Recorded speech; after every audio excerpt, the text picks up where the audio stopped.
اعوذ باللہ من الشیطان الرجیم بسم اللہ الرحمن الرحیم ثم اتبع سببا سورہ کہف کی آیت نمبر 92 پھر اس نے ایک اور مہم کی تیاری کی اپنے ساز و سامان کے ساتھ ذوالقرنین نے. یہ تیسری مہم ہے، تیسرا ایکسپیڈیشن ہے. آپ کو یاد ہوگا کہ پہلے مغرب کی طرف، پچھم کی طرف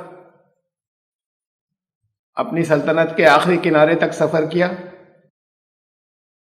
وہاں ایسا تھا جیسے گرم پانی کا چشمہ ہو جس میں سورج ڈوب رہا ہے. اس کے بعد اگلا سفر ان کا ایسٹ، پورب میں، مشرق کی طرف تھا. ادھر بھی وہ اپنی سلطنت کے آخری کنارے تک گئے.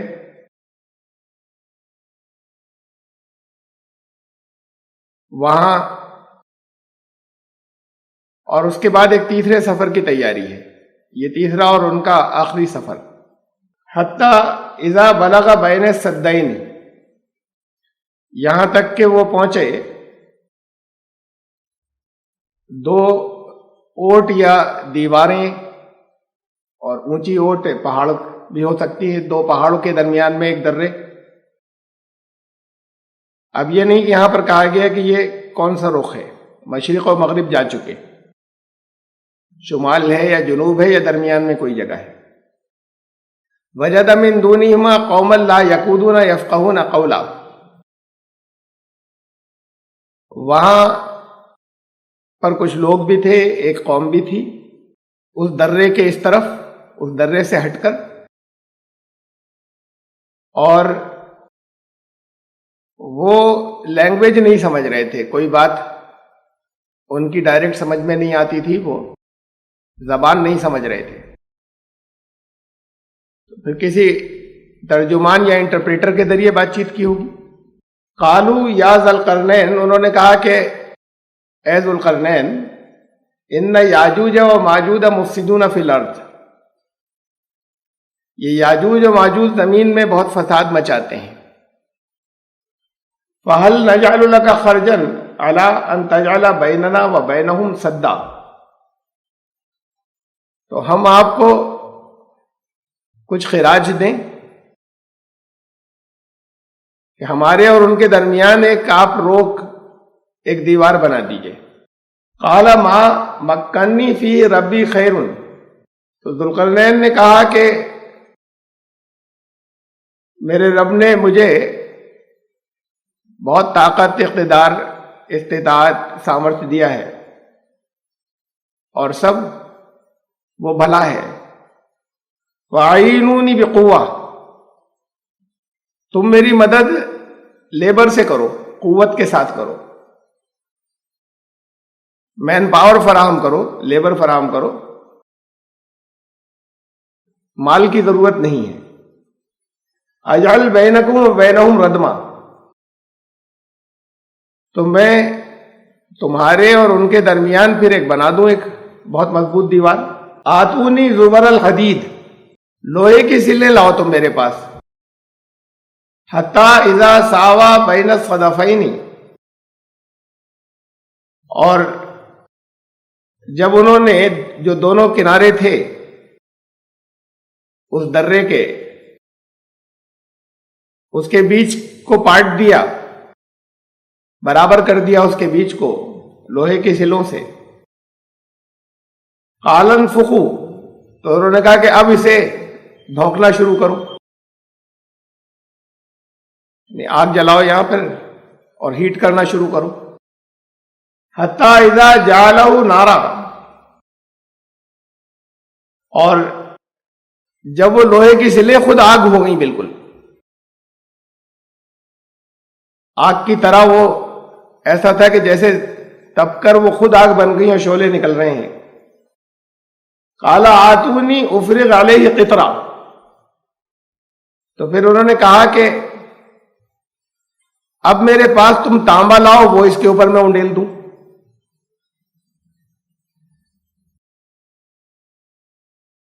شاید لوہے کی دیوار وقت کے ساتھ غالباً اس لیے کیا کہ لوہے کی دیوار وقت کے ساتھ بارشیں اور دوسری چیزیں سے زنگ کھا کر وہ مضبوط اور پائیدار نہیں رہے گی، تو اس کے اوپر انہوں نے کہا کہ میں پیتل کی پلیٹنگ کر دیتا ہوں، ایک لیئر پیتل کی چڑھا دیتا ہوں، تانبا لاؤ کہ اس کے اوپر انڈیل دوں کا مطلب یہ کہ پھر تانبا بھی گرم کروا کے اوپر سے انڈیلا گیا، یہ پلیٹنگ تھی اس وقت کی۔ اس طریقے سے ایک دیوار انہوں نے ان کے درمیان میں تیار کی کہ یاجوج و ماجوج ادھر نہ آ سکیں ان لوگوں کو تنگ کرنے کے لیے۔ فَمَسْتَطَاعُوا أَن يَظْهَرُوهُ وَمَا اسْتَطَاعُوا لَهُ نَقْبًا۔ اب ایسا ہو گیا کہ وہ نہ تو اس کے اوپر چڑھ سکتے تھے اور نہ اس کی استطاعت تھی کہ اس میں کوئی وہ نقب لگا سکیں، کوئی سیند لگا سکے، اس لیے کہ وہ لوہے کی دیوار تھی اور اوپر سے تانبے کی لیئر تھی اس کے اوپر۔ قال ھذا رحمت من ربی، انہوں نے کہا کہ یہ میرے رب کی جو میرے اوپر رحمت ہے یہ اس سے ہوا ہے، جو میں نے تمہارے لیے کروا کر دیا۔ فَإِذَا جَاءَ وَعْدُ رَبِّي جَعَلَهُ دَكَّا، لیکن ایک مہلت، ایک وقت آئے گا جب میرے رب کا وعدہ آئے گا کہ پہلے سے کچھ باتیں میرے رب نے ڈکلیئر کی ہوئی ہیں، جب اس کا وقت آئے گا تو پھر یہ نہیں رہے گی، یہ تو بالکل ہٹ جائے گی، ریزہ ریزہ ہو جائے گی، ختم ہو جائے گی دیوار۔ وَكَانَ وَعْدُ رَبِّي حَقًّا، اور میرے رب کا وعدہ حق ہے، جو اس نے بتایا کہ ایسا ہوگا تو وہ تو پھر ہوگا، یہ دیوار پرماننٹ نہیں رہے گی۔ یہاں تک یہ تیسرا لیپ یا تیسرا مرحلہ ذوالقرنین کے سفر کا ہے، اور وہ جو پہلے دونوں سفر تھے ان کے بارے میں تو کچھ ہم نے اندازہ لگایا کہ وہ کہاں تک تھے اور کس علاقے تک تھے، مغرب والے، پچھم والے اور مشرق پورب والے۔ اس سفر کے بارے میں نہ تو یہ کہا گیا کہ یہ مشرق کی طرف تھا یا مغرب کی طرف، یہ شمال کی طرف تھا یا جنوب کی طرف یا درمیان میں کہیں، نہ تو یہ کہا گیا، نہ اسپاٹ کی جگہ کی کوئی کسی اور طرح کا اشارہ یا نشاندہی ہمیں مل رہی ہے۔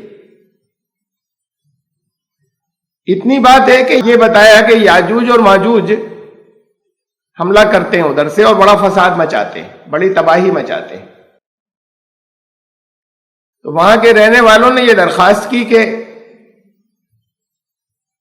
یہاں ایک باندھ بنا دیجئے، ایک دیوار ایسی بنوا دیجئے کہ وہ ہم پر حملہ نہ کر سکے، اور انہوں نے تانبا چڑھا کے لوہے کی ایک دیوار بنوا دی۔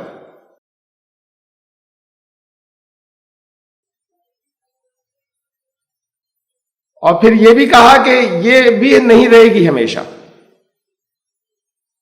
ختم ہو جائے گی، برابر ہو جائے گی،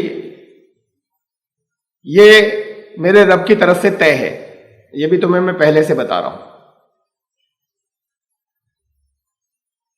اور ایک تو اندازہ ہوتا ہے، آپ کوئی چیز خریدتے ہیں، کچھ بناتے ہیں تو کہتے ہیں ایک پل بنایا ہے، برج سے، اس کی اتنی لائف ہے، یہ انہوں نے یہ ایسٹیمیٹ نہیں دیا ہے کہ لائف کتنی ہے اس کی، بلکہ کہہ رہے ہیں کہ فَإِذَا جَاءَ وَعْدُ رَبِّي، فَإِذَا جَاءَ وَعْدُ رَبِّي، میرے رب کا مقرر کیا ہوا ایک وقت آئے گا، پھر یہ نہیں بچے گی، اس وقت تک کے لیے تمہاری حفاظت کا یہ میں نے انتظام کر دیا۔ تو اب یہ ذوالقرنین یہ بھی سمجھ لیجیے کوئی ایسی شخصیت ہیں کہ جنہیں اللہ نے یہ علم دے رکھا ہے کہ آئندہ کا، کہ یہ بالکل ریزہ ریزہ ہو کے ہٹ جائے گی دیوار، ایک وقت وہ آئے گا۔ ان الفاظ سے یہ نہیں محسوس ہوتا کہ یہ کوئی ایسٹیمیٹ دے رہے ہیں کہ اس کی لائف اتنی ہے، بنانے والا ایسٹیمیٹ دیتا ہے، بہت سے ہمارے یہاں کنسٹرکشن ایسے ہوتے ہیں، پل ہیں، بریجز ہیں، ان کی ایک لائف آرکیٹیکٹ انجینئر مقرر کرتے ہیں کہ یہ اتنی لائف ہے، اس کے بعد ایکسپائر ہو جائیں گے، آپ دوسرا بنائیے. اس کے بعد بھی چلتے ہیں ان میں سے اکثر اور زیادہ تر، لیکن وہ ایکسپائری ڈیٹ نکل چکی. انتظام اس کا ہوتا ہے کہ جب جلدی سے دوسرا بنانا ہے، ایک اس کی انہوں نے ایسٹیمیٹڈ لائف جو سیف تھی وہ دے دی تھی، اب وہ انسیف لائف چل رہی ہے. ایسے ہی یہ ایک سیف لائف دے دیتے کہ بھئی یہ لوہے کی دیوار میں نے اتنی موٹی بنائی ہے تو اس کی لائف اتنی ہوگی. تو ذوالقرنین یہ لائف دے دیتے کہ یہ جو بنائی ہے یہ اتنے عرصے چلے گی، اس کے بعد ہو سکتا ہے اور آگے چلے، پھر وہ یاجوج و ماجوج نقب لگا لے. یہ نہیں کہا انہوں نے کہا میرے رب کا مقرر کیا ہوا ایک وقت ہے، فَإِذَا جَاءَ وَعْدُ رَبِّ، میرے رب کا وعدہ آئے گا، اس وقت یہ دیوار نہیں بچے گی جو میں نے یاجوج ماجوج سے حفاظت کے لیے تمہاری بنائی ہے. یہ حصہ پھر ایسا ہے، درمیان میں آ چکے ہیں بعض حصے ایسے جس پر مفسرین نے یہ کہا، میں نے آپ کو بتایا تھا ان کے نبی ہونے کا بھی امکان ہو سکتا ہے. جہاں اللہ نے اپنی طرف منسوب کیا تھا وَقُلْنَا، اور ہم نے کہا، تو وہاں بعض مفسرین نے کہا کہ یہ الفاظ یہاں سے جو انداز بیان پلٹا ہے، یہاں سے اس کا امکان ہو سکتا ہے، گمان کیا جا سکتا ہے کہ شاید نبی ہو. یہ حصہ پھر ایسا، یہ آیت پھر ایسی آ رہی ہے کہ جس سے یہ گمان کیا جا سکتا ہے کہ وہ عام بادشاہ نہ ہو، ایک بڑی سلطنت والے ہیں، لیکن اللہ نے ان کو آگے کی خبر دے رکھی ہو، اور وہ خبر بھی اس طریقے سے ہے کہ یہ میرے رب کا وعدہ ہے اور یہ ہوگا، پھر یہ دیوار نہیں بچے گی. ذوالقرنین کے واقعے کی یہ آخری، یا ان کے جو 3 سفر تھے، اس حصے کی آخری آیت ہے. اس میں سے جیسے میں نے ابھی کہا آپ سے کہ 2 ان کے جو سفر تھے اس کو تو ہم نے پلیس کر لیا، پہلے لوگ سکندر اعظم کہتے تھے، لیکن ذوالقرنین کا جو کردار بتایا گیا ہے، یہ بات کی تحقیقات سے، قریب کے دور کی تحقیقات سے معلوم ہوا کہ سکندر تو ایمان والوں میں سے نہیں تھا.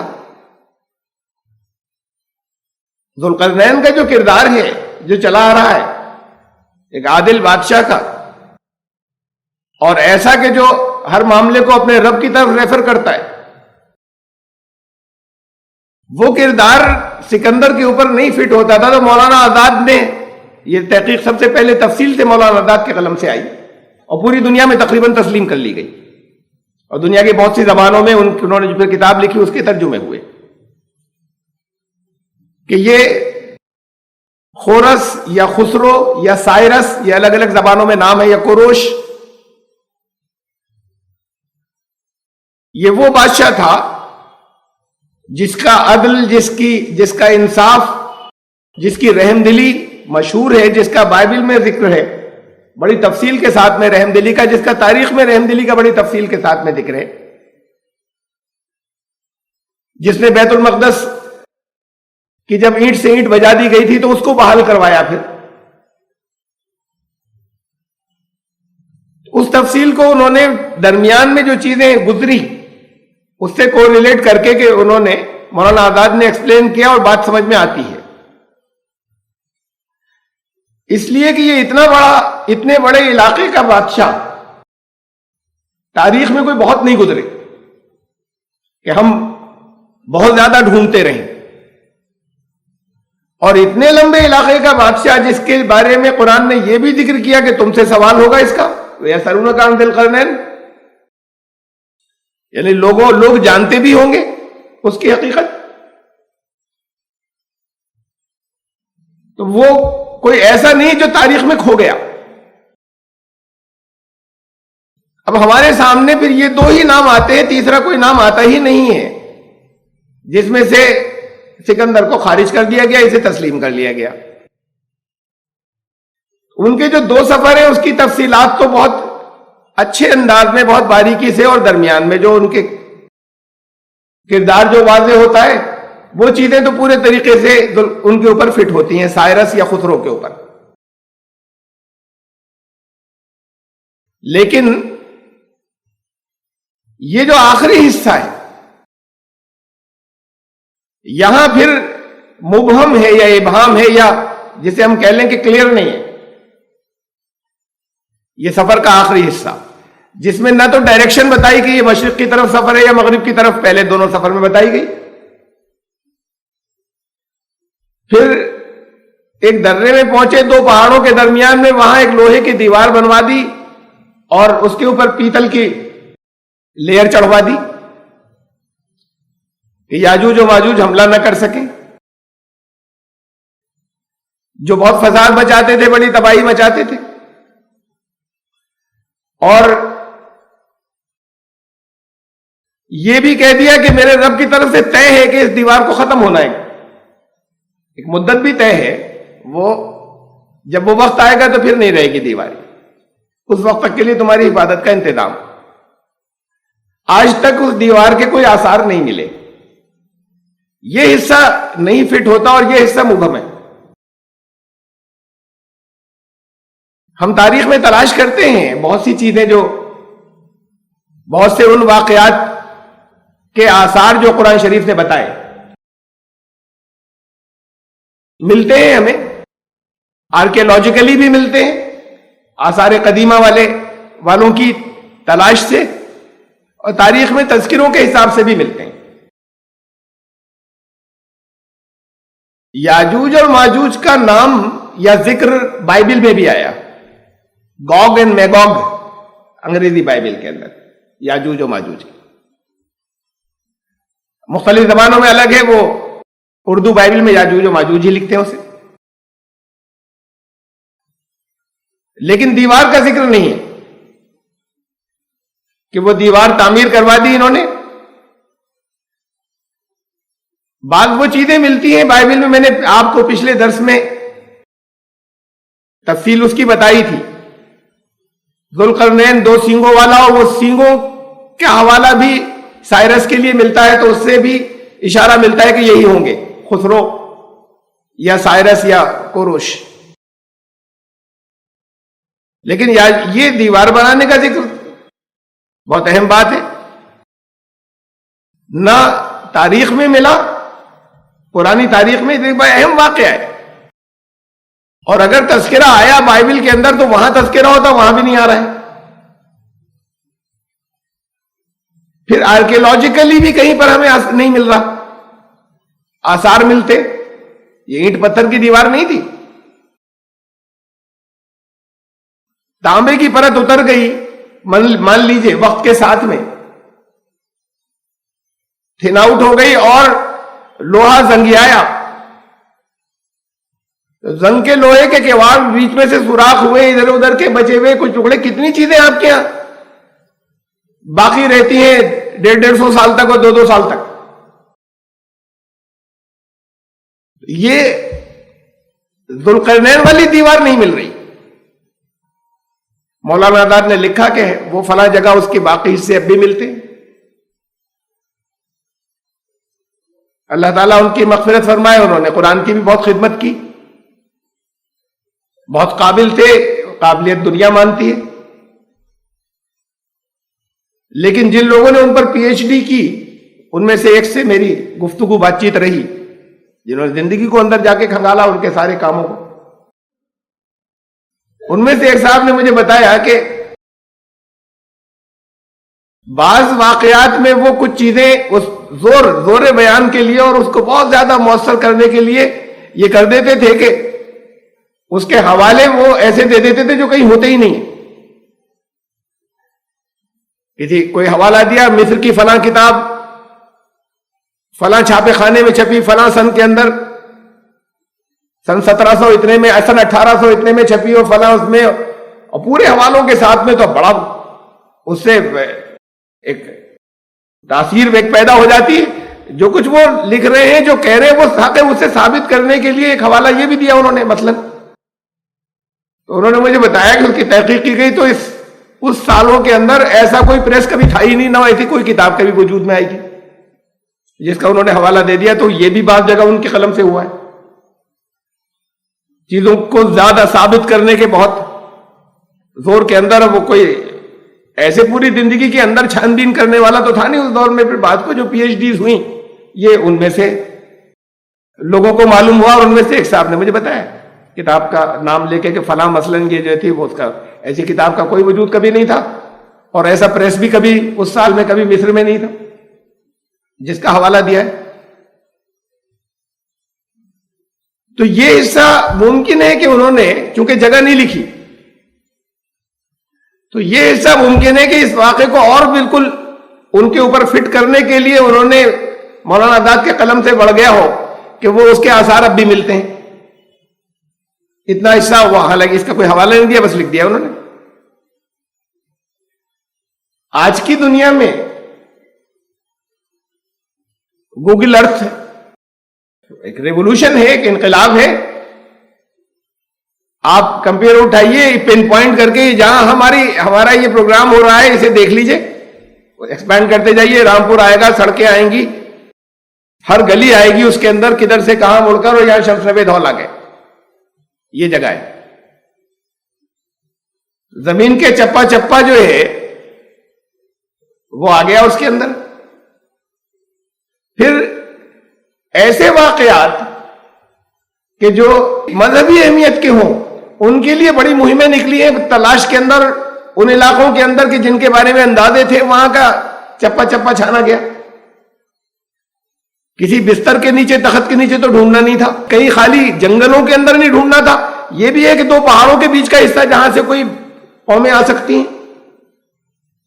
جو ایک راستہ باقاعدہ رہا ہوگا. بہرحال اس کے آثار ابھی تک نہیں ملے. جہاں جہاں مولانا آزاد کی اس تحریر سے استفادہ کیا گیا وہاں پر یہ لکھ دیا گیا اسی کی بنیاد کے اوپر کہ اس کے آثار اب بھی ملتے ہیں. میں نے بہت تفصیل سے سب جگہ اس کو دیکھا, غور کیا, تلاش کیا, نہیں ہے کسی جگہ کہیں نہیں ملے. اب یہ حصہ بڑا غیر واضح ہے. ابھی ذوالقرنین کے سفر کا یہ تیسرا حصہ جس میں یاجوج ماجوج آ رہے ہیں, یہ اندازہ لگایا گیا صحیح ہو سکتا ہے. غالب گمان یہ ہے کہ صحیح ہوگا, یہ ایسے ہی ہوگا کہ وہ جو منگول قومیں تھیں, دنیا میں بڑی تباہی انہوں نے مچائی ہے, جن کی نسلوں میں تاتاری تھے, اور دنیا کے بہت بڑے حصے میں بہت تباہی مچائی ہے انہوں نے, قتل عام کیا, لوٹ مار کی. تو یہ جو ذوالقرنین کا ایریا اور سلطنت تھی ساری, آپ کو سارے نقشے میں نے دکھائے تھے پچھلی مرتبہ, اس کے شمال میں یہ قومیں آباد تھی, قزاقستان اور یہ اور منگول, یہ سارا علاقہ جو اس زمانے میں مختلف ناموں سے کہلاتا تھا. اور ادھر سے وہ آتے تھے, فوج کشی کرتے تھے اور تباہیاں مچاتے تھے, وہ لوگ رہے ہوں گے. لیکن خاص کس درے سے نکل کر اس طرف آتے تھے اس کو پھر ہم نہیں پلیس کر سکتے, اس لیے کہ وہ دیوار اگر ملتی تو اس جگہ تو درے تو بہت ہیں جدھر سے نکل کے, علاقے تو بہت ہیں جہاں سے نکل کر آ سکتے ہیں. ایک بات سمجھ لیجئے کہ قرآن شریف کا یہ اعجاز ہے, یہ معجزہ ہے کہ اس نے جو الفاظ استعمال کیے وہ مختلف دور کے اندر مختلف حالات, مختلف واقعات کے اوپر فٹ ہوتے ہیں. جزوی طور پر, پارٹلی, آنشک روپ میں, کسی چھوٹی سی کسی بات پر جو کچھ ہوا, پھر بعد کے دور میں بھی وہی فٹ ہوا, پھر اور بعد کے دور میں, اور پھر آخری بھی کوئی مراد ہوتی کہ یہ آئے گا.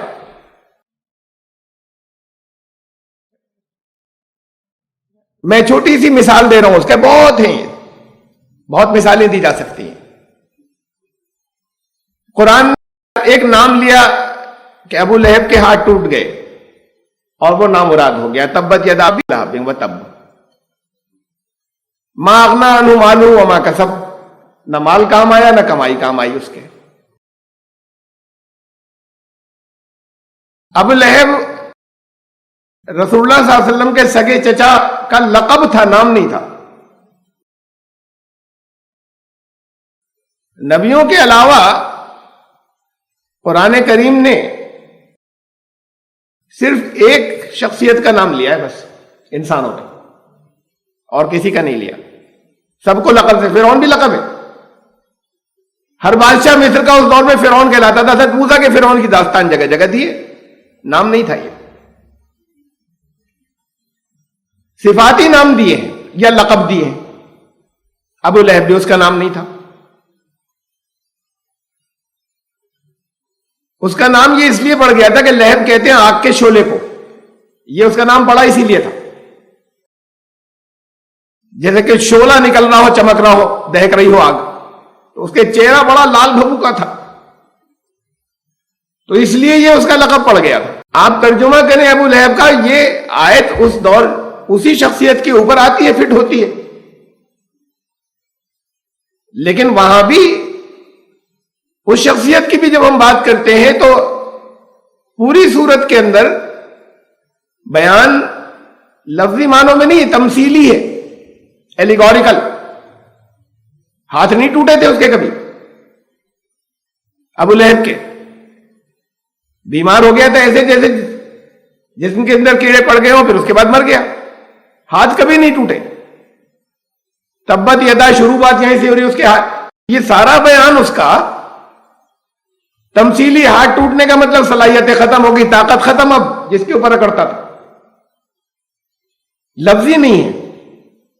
ابو لہب اگر اسی شخصیت کو بھی جب ہم لیتے ہیں, اور وہ مراد تھی جب قرآن کی آیات نازل ہوئی, لیکن ابو لہب ہوں گے ہر دور کے اندر,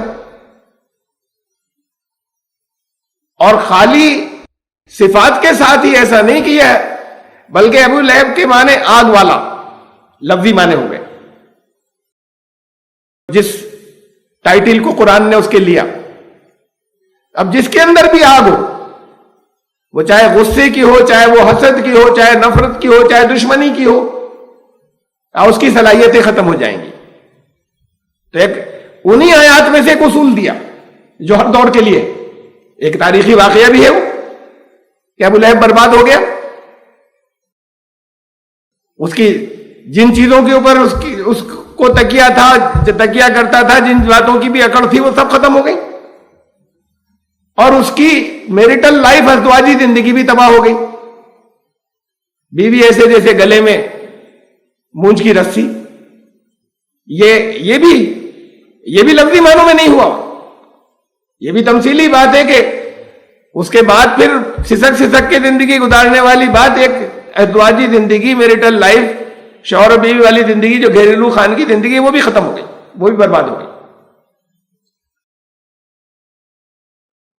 ایسے ہی بہت سی مثالیں دی جا سکتی ہیں یہاں, اور بہت آتی رہی ہیں مختلف آیات کے اندر, کہ یہ آیت پچھلے دور میں اور ہمارے ماحول کے اندر کیا کہہ رہی ہے, پچھلے دور کے اندر کس واقعے کی طرف اشارہ تھا.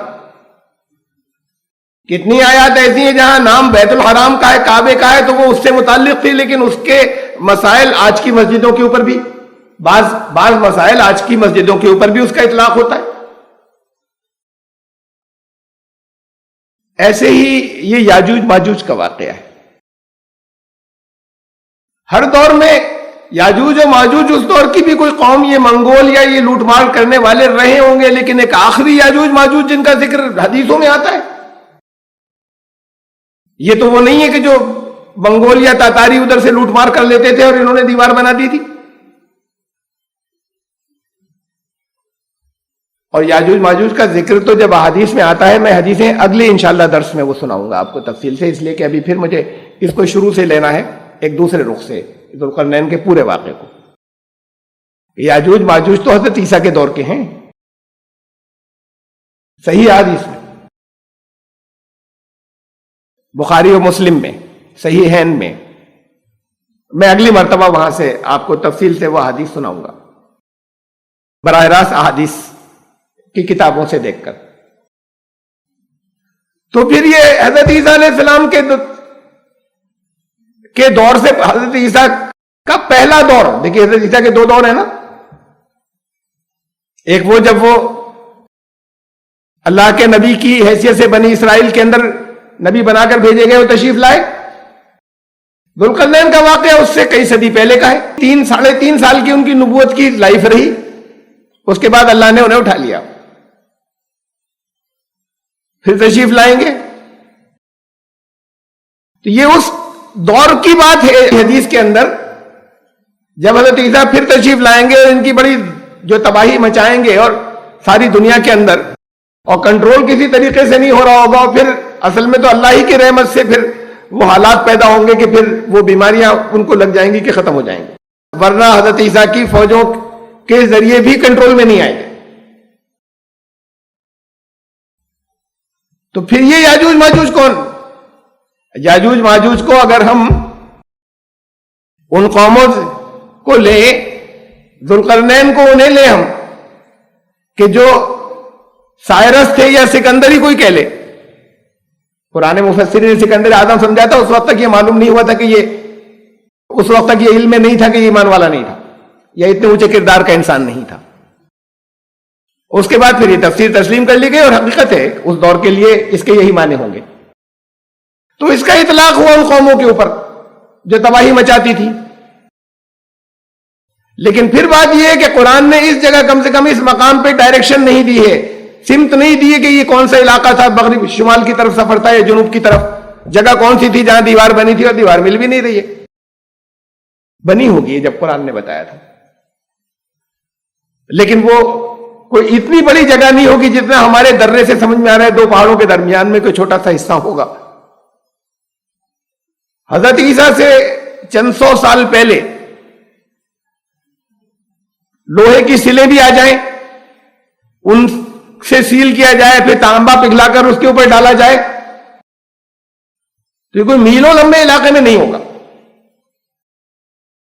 اس درجے کی ٹیکنالوجی لوہے اور تانبے کی کہ اس کے اوپر تانبا ڈالا جائے، وہ میلوں لمبے علاقے کی نہیں ہوگی۔ ممکن ہے کوئی چھوٹا سا حصہ ہو، چھوٹا سا درہ ہو جس میں سے چند آدمی نکل سکتے ہوں، وہاں انہوں نے بنوا دیا ہو اور وقت کے ساتھ ختم ہو گیا، اب نہیں ہے موجود اس لیے ہمیں نہیں مل رہا۔ لیکن اس واقعے کی جو آخری سگنیفیکنس ہے، لاسٹ اصل حقیقت جس کے لیے کہا تھا، وہ یہ یاجوج ماجوج نہیں تھے حضرت عیسیٰ سے پہلے کے دور کے۔ حضرت عیسیٰ کی سیکنڈ کمنگ جب وہ دوبارہ تشریف لائیں گے، یہ تو ان کے آ جانے کے بعد ظاہر ہونے کی خبر دی گئی ہے۔ تو پھر یاجوج ماجوج کے ساتھ ہی ذوالقرنین بھی ہیں۔ اب بات بڑی اہم ہو گئی۔ یاجوج ماجوج کے ساتھ ہی ذوالقرنین بھی ہیں۔ رسول اللہ صلی اللہ علیہ وسلم نے بتایا، فرمایا، میں ان حدیث کو پھر لاؤں گا تفصیل سے اگلی مرتبہ۔ ایک دن بہت ذرا فکر کے عالم کے اندر بہت زیادہ گھبرا کر اپنی دو انگلیوں کو ملایا، انہوں نے ایک ہول بنا کر کہ آج یاجوج و ماجوج نے اتنا بڑا سوراخ کر لیا اس دیوار میں۔ حضور صلی اللہ علیہ وسلم کے دور میں اتنا بڑا سوراخ ایک کر لیا تھا اس میں۔ پھر قرآن شریف میں ایک جگہ اور ذکر ہے یاجوج و ماجوج کا، یہ پھر آئندہ ہوگا یہ تفسیر اس کی۔ وَمِن كُلِّ حَدَبٍ يَنْسِلُونَ، ہر وہ اونچائیوں سے وہ ایسا ہے کہ جیسے ابل پڑ رہے ہیں، اونچے آتے چلے جا رہے ہیں۔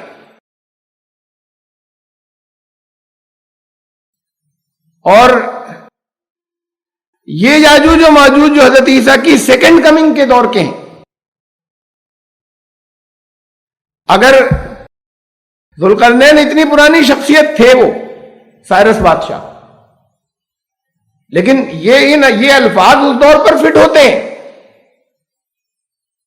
جیسے دجال، میں نے نام اس لیے لیا کہ دجال کا ذکر آنا لازمی ہے اس کے اندر، اس لیے کہ وہ اسی دور کی بات ہے۔ حدیثوں کے اندر جب یاجوج و ماجوج آئے ہیں یا نکلیں گے، حضرت عیسیٰ کی سیکنڈ کمنگ کے دور کی بات ہی حدیثوں میں دجال کی ہے۔ تو اب دجال پر ہمارے بہت سے ریسرچ اسکالرز نے، محققین نے، مفسرین نے بہت کچھ لکھا، اور ہر دور کی دجالیت کچھ ہو سکتی ہے۔ جس دجال کی خبر دی گئی وہ تو آئے گا آخر میں، لیکن ایسا نہیں کہ آج کوئی دجال نہیں ہے۔ اور اب سے پچھلے دور جو گزرے ان میں کوئی دجال نہیں تھے. یہ خبر فٹ ہوتی ہے چھوٹے پیمانے پہ پیچھے جو دور گزرے ان میں سے ہر ایک کے اوپر. ہر ایک میں اس وجہ سے کہہ رہا ہوں کہ یہ بھی حدیث میں رسول اللہ صلی اللہ علیہ وسلم نے فرمایا کہ ہر نبی نے دجال کے فتنے سے ڈرایا. ہر نبی کی جب امتیں ہی ہزاروں سال بعد نہیں ہوں گی تو ہر نبی کیوں بعد کو دوسرے نبی آ رہے ہیں. وارننگ کسی خطرے کی دی جاتی ہے اس وقت جب خطرہ آنے والا ہو سامنے. نبی آخری نبی صلی اللہ علیہ وسلم چونکہ قیامت تک کے نبی ہیں وہ تفصیل سے آگے کی بات کہہ دیں تو الگ بات ہے. ہر نبی کیوں اس کی تفصیل کہہ رہا ہے؟ ہر دور میں دجالیت تھی. ہاں وہ جو جس کے لیے کہا گیا وہ حقیقی دجال آخری دجال وہ پھر آئے گا بعد میں. آج بھی دجالیت ہے. اس موضوع پر اگر آپ اچھے بڑے اسکالر محققین کی کچھ کتابیں پڑھیں تو مختلف قوموں کو اور مختلف تحریکوں کو جو دنیا کی تباہی کی فکر میں ہے ان کو دجال کہا گیا ہے. اور حدیثوں کے اندر جو پہچانیں بتائی گئی وہ پہچانیں کسی چھوٹے پیمانے پہ کسی نہ کسی شکل میں دجال پہ فٹ ہوتی ہیں. یہ بھی کہا گیا یا اندازے لگائے گئے میں ان کی بھی مخالفت نہیں کر رہا. قرآن کا معجزہ ہے ان پر بھی فٹ ہوتا ہو کسی دور میں جب 2 سپر پاورز تھیں اب نہیں ہے. سوویت یونین کے ختم ہونے کے بعد امریکہ اور روس 2 دنیا کی سپر پاورز تھیں. اس وقت ہمارے بہت سے محققین کہتے تھے کہ یاجوج و ماجوج یہ ہیں اور یہ جن کے اشاروں پر ناچ رہے ہیں دجال وہ ہے. ہو سکتا ہے کہ ان پر بھی فٹ ہوتا ہو لیکن اصل یاجوج ماجوج کا آنا باقی ہے اور اصل دجال کا آنا باقی ہے. بہت اہم موضوع ہے اور برسوں سے برس سے بہت سے لوگ مجھ سے سوال کرتے رہے ہیں. اس میں وہ بھی جو بہت قریبی ہیں ہمارے وہ بھی جو قریبی ہونے میں پختہ علم والے ہیں انہوں نے بھی بہت سوال کیے مجھ سے. میں نے اس کا جواب کبھی دیا نہیں تھا. میں ہمیشہ اس کو ٹالتا رہا. لیکن اب اگر یہاں پر ان آیات کے اندر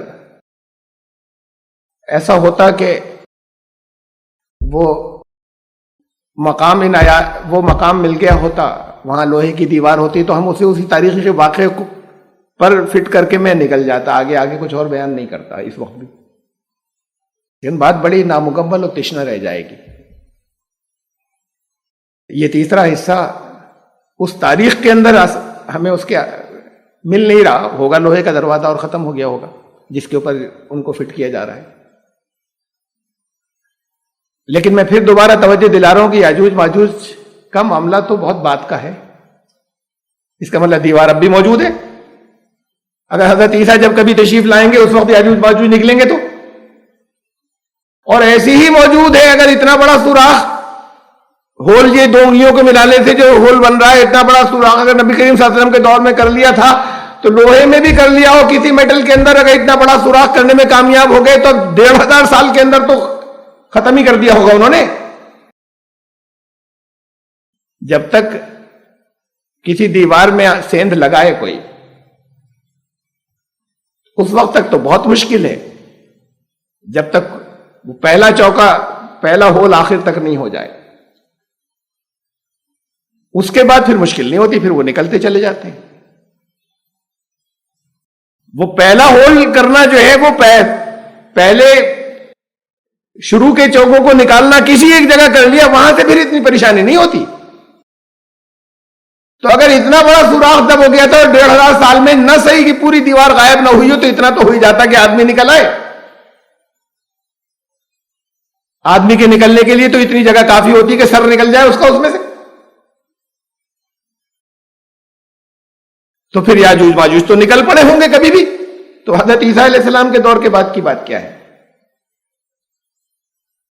جب ان میں سے بہت سی حدیثیں جو صحیح حدیثوں کے اندر صحیح حدیث کی کتابیں جنہیں ہم مانتے ہیں جب میں وہ آپ کو تفصیلات انہی کے حوالوں کے ساتھ میں سناؤں گا تو اور آپ کے اوپر وضاحت ہو جائے گی. اس حصے کو چونکہ ہم شروع سے دوبارہ دہرائیں گے اس لیے یہ اس وقت آئے گا پھر واپس لوٹ کر. یہ تیسرا حصہ اب ہم ذوالقرنین کے تینوں سفر کو لیں گے. لیکن پھر ذوالقرنین بھی کوئی اور ہے، اصل ذوالقرنین. یاجوج ماجوج کوئی اور ہے، اصل یاجوج اور ماجوج جس تاریخ میں جن کو ہم لے رہے ہیں وہ نہیں ہے. یعنی اصل یاجوج ماجوج وہ نہیں ہے، وہ بھی ان پر بھی فٹ ہوتا ہے. جب اصل یاجوج اور ماجوج وہ نہیں ہے، وہ منگول قومیں وہ ہیں جو کہ جن کو کبھی آنا ہے، تو پھر اصل ذوالقرنین بھی کوئی اور ہے.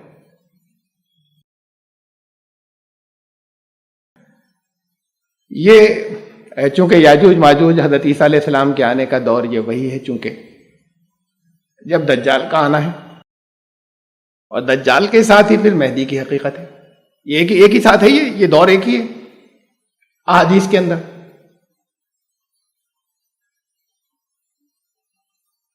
مہدی کی شخصیت اور دجال جب اس درجے کی ہے اور اس درجے تک اتنا ان کا تذکرہ ہے کہ بعض علماء نے کہا، اور ان میں علامہ سفارینی بھی ہیں جن کی بڑی تفصیلی ان کی بہت سی جلدوں کے اندر ان کی تفسیر ہے لوامع الانوار. وہ جب یہ الفاظ تک لکھنے پہ مجبور ہو گئے کہ یہ مہدی کی شخصیت ابو بکر عمر سے تو آگے بڑھی گئی، نبیوں کو بھی پیچھے چھوڑ دے جیسے، یہ احتیاط میں کہا انہوں نے. اور جب ہمیں یہ روایتیں بھی ملتی ہوں کہ مہدی پر ایمان لانا واجب ضروری ہے اور دجال پر ایمان لانا ضروری ہے اس کی آمد پر، جب یہ بھی ہمیں ملتی ہوں، پھر اتنی اہم شخصیتیں وہ جو دجال جس کو ہر دور میں ہر نبی نے اپنی امت اپنے لوگوں کو جس سے ڈرایا، وہ دجال قرآن شریف میں نہیں ہے، قرآن میں کہیں ذکر نہیں ہے. کوئی ایسی چیز ہوتی جو بہت غیر اہم ہوتی ہے یا اہم ہی ہے، لیکن اتنی اہم یہ تو بالکل ایمانیات تک بات پہنچ رہی ہے، اور ہر نبی کے دور کے اندر جس کا تذکرہ چل رہا ہے اور ڈرانے کا چل رہا ہے، اور قرآن اس سے گزر جاتا ہے. کیا قرآن میں نہیں ہے؟ نام لفظ دجال تو نہیں ہے، لیکن پھر دجال ہوگا قرآن میں. اور مہدی جب اتنی اہم شخصیت ہے تو پھر قرآن میں کیوں نہیں ہے؟ پھر وہ بھی ہوگا قرآن میں، لیکن اپنے الگ دوسرے صفاتی ناموں سے ہوگا. لیکن صاف لفظوں میں نہیں بیان کرنے کے بہت سی وجوہات ہو سکتی ہیں، اس لیے کہ وہ جس دور کی بات ہے، جہاں کے لیے آنے کی بات ہے، اس دور سے زیادہ پہلے بہت سی خرابیاں پیدا ہو سکتی تھیں اگر اس کی آئیڈینٹی فکس ہو جائے یا پہچان فکس ہو جائے تو. بڑا شرک ملوث ہو سکتا تھا، بہت گڑبڑ ہو سکتی تھی، بڑی دیومالائیں بن سکتی تھی. جب سائنٹیفک پروگریس کا وہ دور آئے، سائنسی ترقی کا آئے گا، جس وقت حضرت عیسیٰ کا آنا بھی کوئی جادوئی چیز نہیں ہوگی. ایسا نہیں ہو کہ اس وقت کے لوگ ہکا بکا رہ جائیں کہ یہ کیسے ہو گیا، کیسے ممکن ہوا. ان کی نظر میں ممکن ہوگا. جو آپ کامکس میں پڑھتے ہیں کہ ٹرانسمٹ کر دیا، یہاں سے غائب ہوئے، وہاں اپیئر ہو گئے، وہ چیزیں حقیقت بن جائیں گی. کہ جب میٹر انرجی میں باڈی ہے، یہ باڈی انرجی میں کنورٹ ہونے کے بعد پھر دوبارہ انرجی کو میٹر میں کنورٹ کیا جا سکے. وہ دور ہوگا جب اس جگہ تک سائنس پہنچ چکی ہوگی، یا انسان کی اپروچ اور ریچ اس جگہ تک آ گئی ہوگی کہ اس کو یہ دیوپریوں کی کہانی نہیں لگے گی کہ یہ کیسے ہو سکتا ہے. ہاں ٹھیک ہے، اس وقت یہ بھی بہت کہ ممکنہ وہ چاہے ان پر کوئی ایمان لائے یا نہ لائے، ان کا ساتھ دے یا نہ دے، انہیں مانے یا نہ مانے، لیکن یہ ناممکنات میں سے نہیں ہوگا کہ ان کی سمجھ میں نہیں آئے کہ کیسے کوئی چلا گیا تھا اور کیسے آ گیا. یہ اس دور کی بات ہوگی. اب تو منع کرنے لگے نا بہت سے لوگ، اور وہ بڑھتی جا رہی تعداد ان کی کہ جو منع کرنے والے ہیں، اس لیے کہ وہ عقلی طور پہ سوچتے ہیں کہ یہ ممکن ہی نہیں ہے. اتنی چیزیں پہلے ممکن نہیں تھی جو آج ممکن ہے. ایسے ہی بہت سی چیزیں وہ ہیں جو آج ممکن نہیں ہیں، اور کل آنے والے دور کے اندر ہم سائنٹیفکلی سمجھتے ہیں کہ ممکن تھی، ممکن ہیں. اس لیے اس کو وضاحت کے ساتھ میں نہیں کہا گیا. آپ کڑیاں جوڑیں، چیزیں آ جائیں گی نکل کر. اس کو صاف لفظوں میں کہ ہر ایک اس کو بہت کلیئر ایسے سمجھتا چلا جائے تو پھر وہ لوگ ان چیزوں میں، اور اس کے پھر وہ بڑا انتشار ہوتا اس سے. اس لیے صاف لفظوں میں نہیں کہا گیا تھا. میں یہ عرض کر رہا تھا کہ یاجوج ماجوج کا تذکرہ آئے گا تو ذوالقرنین کو پلیس کرنا پڑے گا. دجال کا بھی تذکرہ ضروری ہے اور مہدی کا بھی تذکرہ ضروری ہے. یہ سب ایک دور کے ہیں، یہ ریلیٹڈ ہیں، خالی اتنے نہیں ایک دور کے، بلکہ ان کا تعلق ہے آپس میں. یعنی واقعات کے اندر ان جگہ خالی رہ جائیں گی، اسپاٹ خالی رہ جائیں گے کہ شخصیت نہیں آئے ہو. یہ تینوں ان میں سے ایک بھی غائب ہو. بہرحال میں اس ذوالقرنین کے پورے واقعے کو اب شروع سے پھر لے کر چلتا ہوں، جس کی یہ آخری آیت تھی جہاں پر ہم آ گئے تھے. اور پھر اس کے اندر ہم وہاں سے چلیں گے، اس جگہ سے چلیں گے کہ جہاں شروع سے ایک ایک چیز لیتے ہوئے کہ جو بعد کو آنے والے دور میں، جو اس کو آپ اس وقت سائنٹیفکلی شاید نہیں سمجھ سکیں، لیکن بعد کے آنے والے دور میں لوگ سمجھ لیں گے. دجال کی حقیقت میں نے نہیں رکھی تھی آج تک کہیں اپنے قریبی حلقوں میں بھی. کہیں ایک رزلٹ بتا دیا تھا چند لوگوں کو، مجھے بتایا تھا میرے استاد نے، مولانا شمس سعید عثمانی رحمۃ اللہ علیہ نے. تفصیلات کہیں نہیں رکھی تھی انہوں نے. ان کی بہت سی چیزیں بتائی ہوئی جو انہوں نے بعض حقیقتیں بتائی تھی حیرت انگیز، ان کے اوپر کیسے اللہ کا فضل تھا کہ علم کی کون سی چیزیں آتی تھی. لیکن یہ کہ پھر اس کی بہت سے ثبوت ڈیٹیل میں جانے کے بعد میں تلاش کرتا تھا، ملتے تھے، اور اس کو پریزنٹیبل میں بناتا تھا کہ بھئی یہ اس کے جو کچھ انہوں نے بتایا وہ ایسے ہی حق ہے اور یہی اس کے ثبوت ہیں. تو پھر میں پہلے حقیقت بتا دوں، پھر بات کو اور چیزیں آئیں گی. اصل حقیقت بغیر ثبوت کے جیسے انہوں نے مجھے بتایا تھا.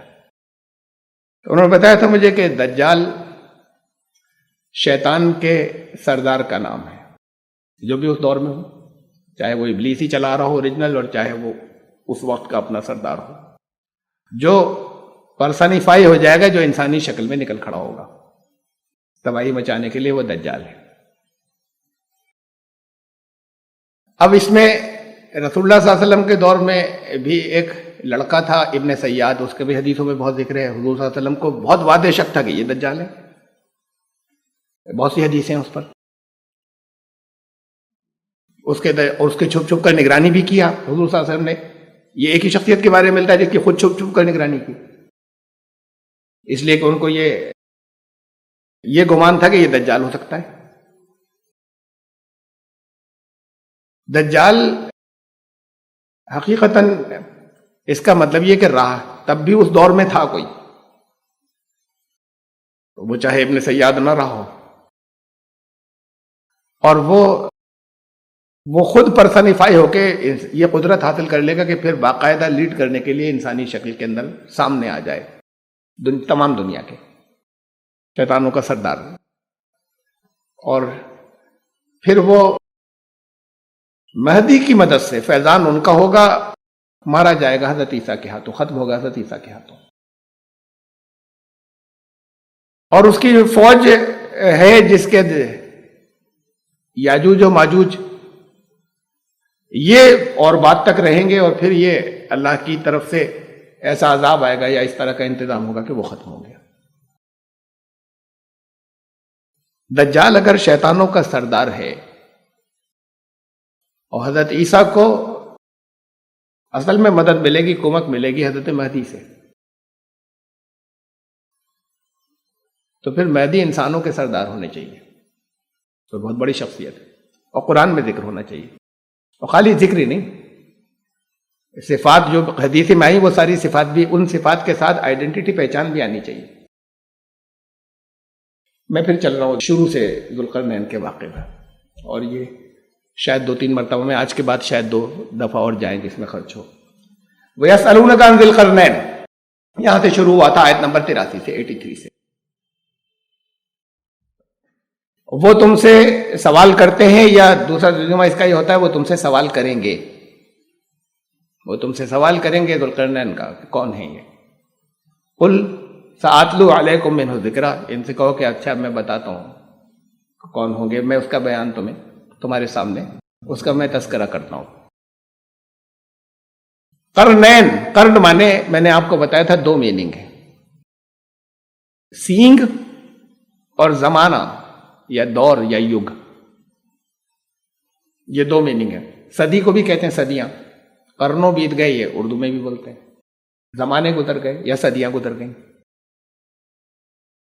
دو سینگوں کو میں نے لیا تھا پچھلی مرتبہ جب ذوالقرنین کے واقعے کو ہم شروع سے لے کر چلے تھے، اور وہ دو سینگوں کی علامتیں بائبل میں اشارے آئے تھے اور میں نے بتایا تھا، اور وہ فٹ ہوتی تھی جا کر سائرس کے اوپر یا خسرو کے اوپر.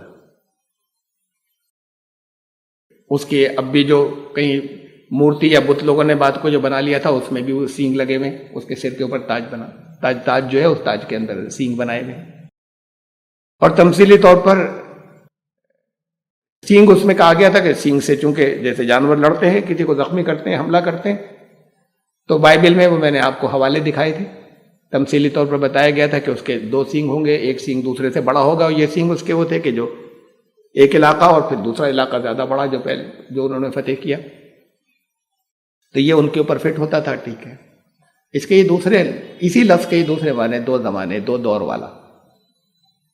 ذوالقرنین دو دور والے. ذوالقرنین وہ جو یاجوج و ماجوج کو روک دیں گے، جن کو حضرت عیسیٰ بھی نہیں روک پائیں گے، ختم نہیں کر پائیں گے، لیکن انہوں نے بلاک کر دیا، روک دیا. ابھی ذوالقرنین وہ، تو یہ دو زمانوں والی شخصیت، یہ قرآن نے صفاتی ایک نام لیا جو ہر مختلف ادوار میں مختلف لوگوں پر فٹ ہو رہا ہے. اب میں قرآن شریف کی بعض آیات رکھتا ہوں آپ کے سامنے، اور اس میں سے آپ میں سے بہت سے لوگ کم از کم اس حصے سے جو اب میں بتا رہا ہوں اس حصے سے واقف ہیں، بہت سے نہیں ہیں. میں پھر اس بات کو عرض کرتا ہوں کہ اصل میں یہ کھلے گی، اصل میں سمجھ میں آنے کے طور پہ، یقین جسے ہم یہ کہتے ہیں کہ نہیں یہ کیسے ممکن ہے، یہ اور آگے کے دور میں کھلیں گے. یہ کیسے ممکن ہے کہ یہاں بیٹھ کر ہم 3000 کلومیٹر کی رننگ کامنٹری دیکھ لیتے ہیں آج سے 100 سال پہلے، کوئی سوچ ہی نہیں سکتا تھا. یہ تو ایک الگ بات کہ اندازے لگا لے، اندازہ بھی نہیں لگا سکتا تھا، کہتے تھے غیب کا علم ہے، کیا کہہ رہے ہو، ایسی رننگ کامنٹری دیکھ لیں گے چلتا ہوا، ایسی ریکارڈنگ بھی نہیں، وہ چیزیں ممکن ہو گئی.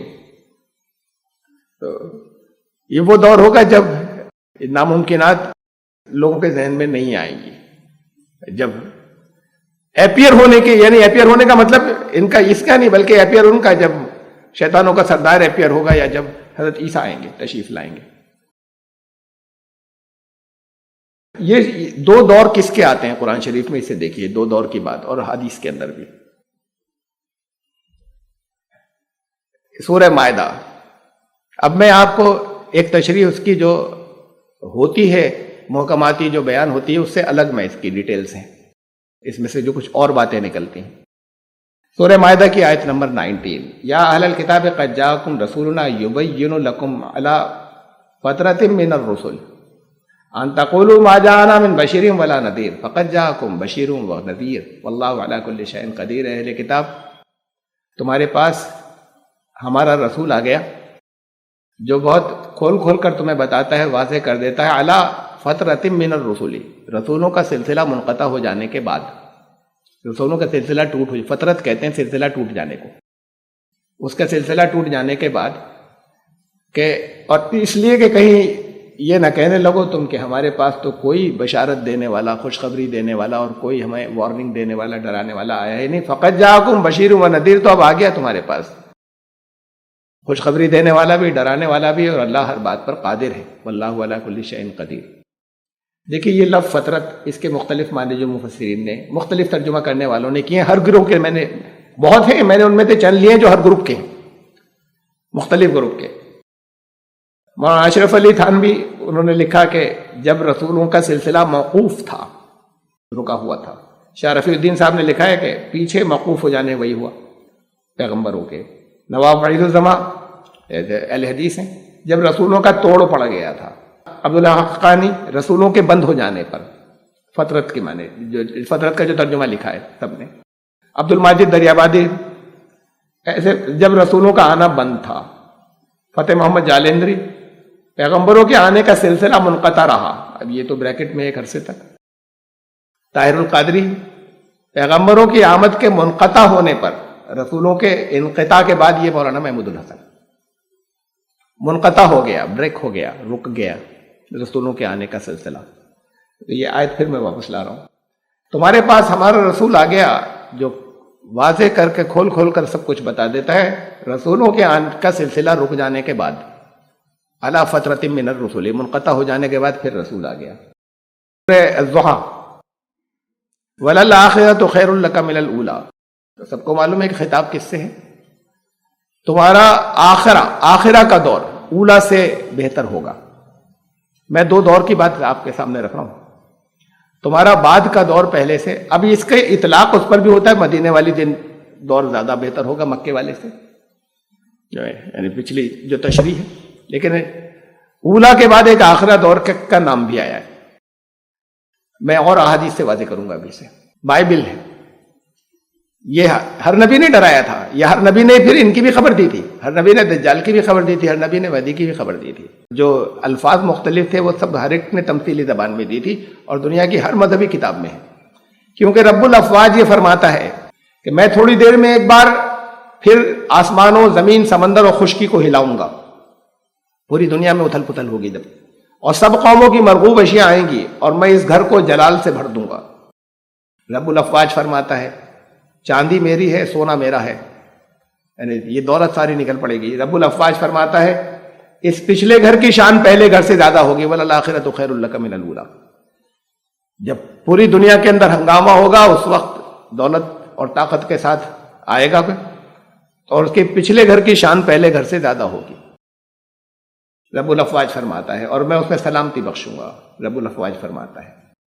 انگلش میں ہگائی کہتے ہیں اس کتاب کا نام، یہ اردو میں حجی اور ہاگے، یہ تو نام تھوڑے تھوڑے سے بدل دیتے ہیں نا ہر زبان کے اندر بکس کے. بائبل کی اس کتاب کا نام جس میں یہ ہے.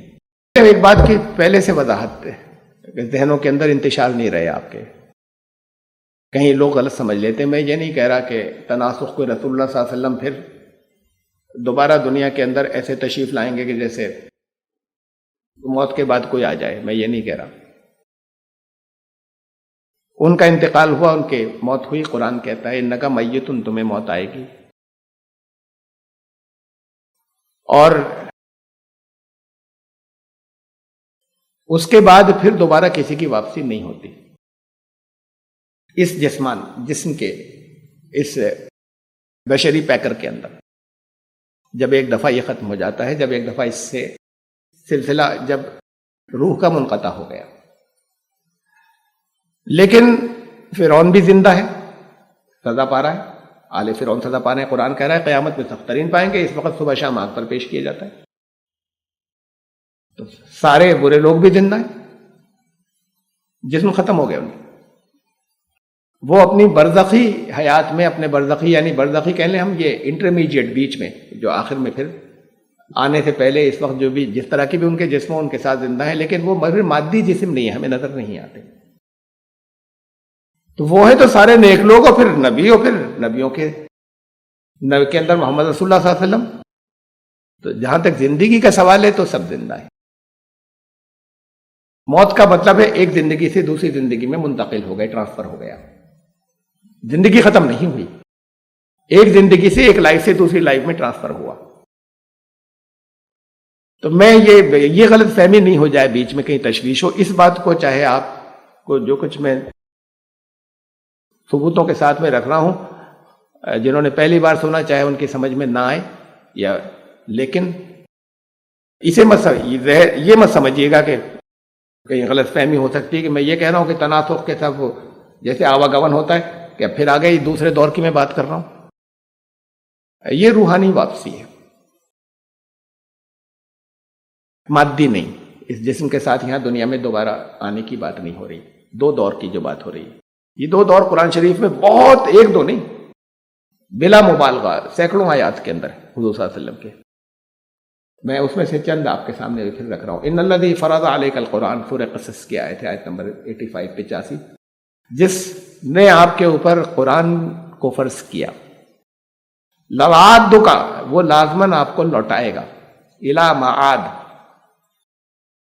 لوٹنے کی جگہ، آپ کو واپس لوٹائے گا. قل ربی اعلم من جاء بالہدی، کہہ دو کہ کون رہنمائی کے ساتھ میں آیا میرا رب جانتا ہے. ومن هو فی ضلال مبین. یہ واپسی یا لوٹنے کی بات میں بار بار میں دکھا رہا ہوں کہ ان کے الفاظ، اس کے ایک معنی ہیں پچھلے دور کے اندر جو بھی معنی یا آج تک بھی جو ہم سمجھتے ہیں محکماتی، لیکن کچھ اور اشارے بھی ہیں، ایک دو میں نہیں ہے، سینکڑوں آیات ہیں. معاد کے معنی یہ لغات کے یا لنگوسٹک ایکسپرٹ جو بہت سے ہیں ان میں سے امام راغب بھی ہیں. المعاد کے معنی لوٹنے یا لوٹنے کی جگہ یا زمانے کو بھی المعاد کہا جاتا ہے. تو تمہیں کسی زمانے میں لوٹائے گا یا تمہیں لوٹنے کی جگہ لوٹائے گا. اور پھر یہ بخاری مسلم کی حدیث صحیح ہے ان کی. نیچے حضرت انس رضی اللہ تعالیٰ سے روایت ہے کہ رسول اللہ صلی اللہ علیہ وسلم نے فرمایا، میں اور قیامت، یہ دو انگلیاں انہوں نے، آپ نے بیچ کی انگلی اور شہادت کی انگلی اٹھائی، میں اور قیامت ان دو انگلیوں کے مانند بھیجے گئے ہیں. میں ان دو انگلیوں کی طرح بھیجے گئے ہیں، میں اور قیامت. ایک اور حدیث ہے وہ بھی صحیح ہے ان کی، بخاری مسلم دونوں میں، اور اس میں یہ حصہ اور زائد ہے اس میں کہ میں اور عیسیٰ کا ان دو انگلیوں کی طرح ہے. میں اور عیسیٰ ان دو انگلیوں کی طرح ہے.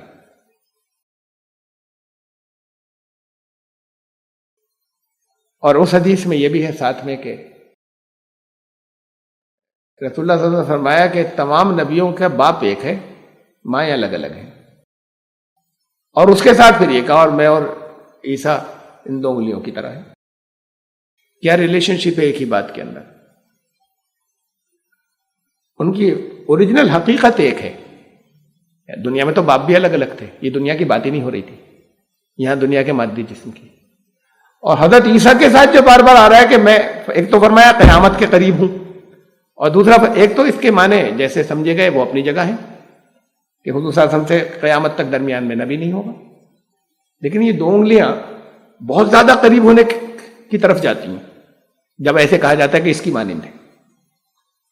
وہ بہت قربت کی طرف آتی ہے یہ بات جب اس طرح کہا جاتا ہے کہ میں اس طرح ہوں، میں اور قیامت. اور ایک جگہ کہا ہے میں اور عیسیٰ اس طرح ہے. حضرت عیسیٰ کا تو ہمیں معلوم ہے کہ دو دور ہیں. تو حضور صلی اللہ علیہ وسلم نے کہا کہ میں اور عیسیٰ جو ہے وہ اس طرح ہے. یہ دوسرا دور ان کا کوئی مادی زندگی کے ساتھ کوئی تناسخ، کوئی آواگمن کی طرح آنے کا نہیں. یہی حضور صلی اللہ علیہ وسلم کا مقام محمود ہے، یہ دوسرا دور. اور یہی ذوالقرنین کی حقیقت ہے، دو زبانوں والے.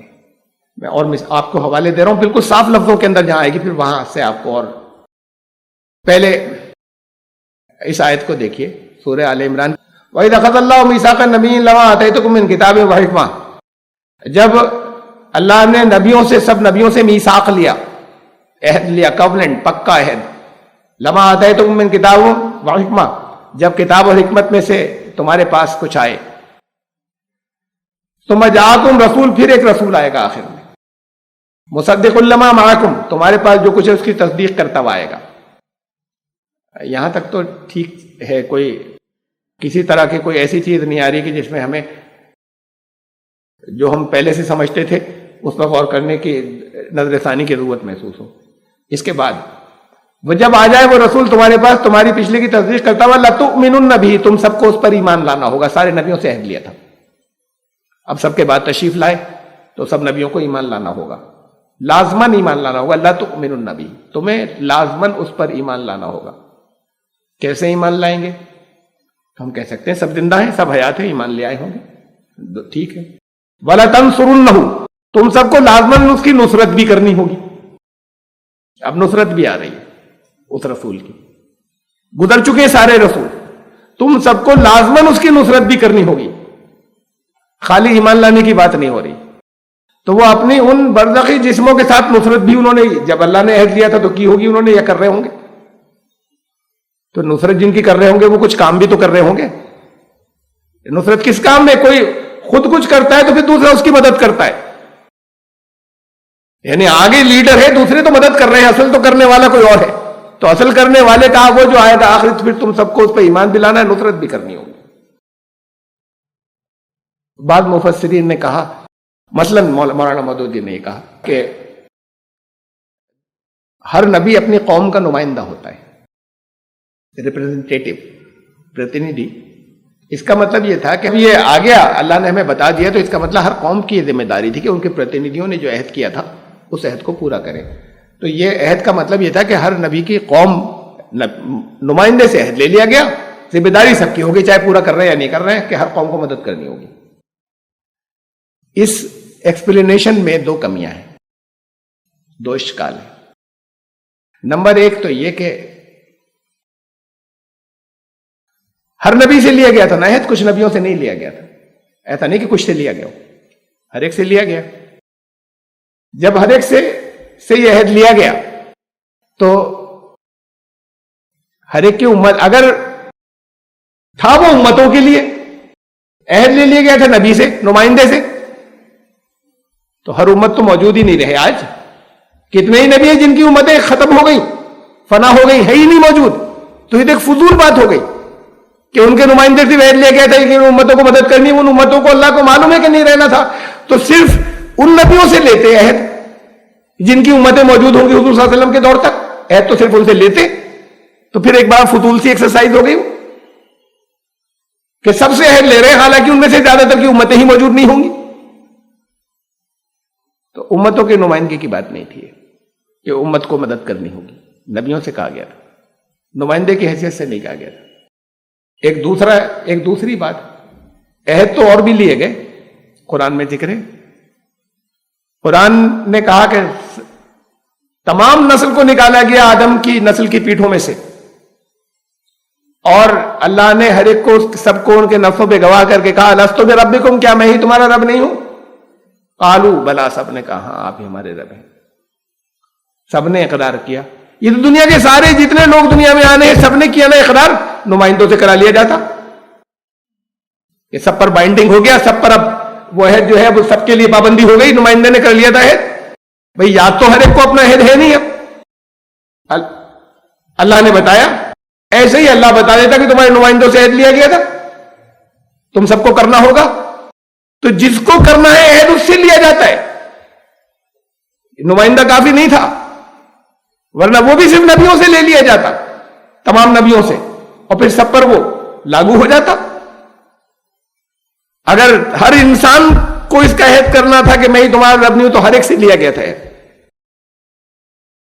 تو اس لیے جن نبیوں سے عہد لیا گیا تھا یہ انہی نبیوں کی بات ہو رہی ہے, ان کی امتوں کی بات نہیں ہو رہی کہ تمہیں لازمت نصرت بھی کرنی ہوگی.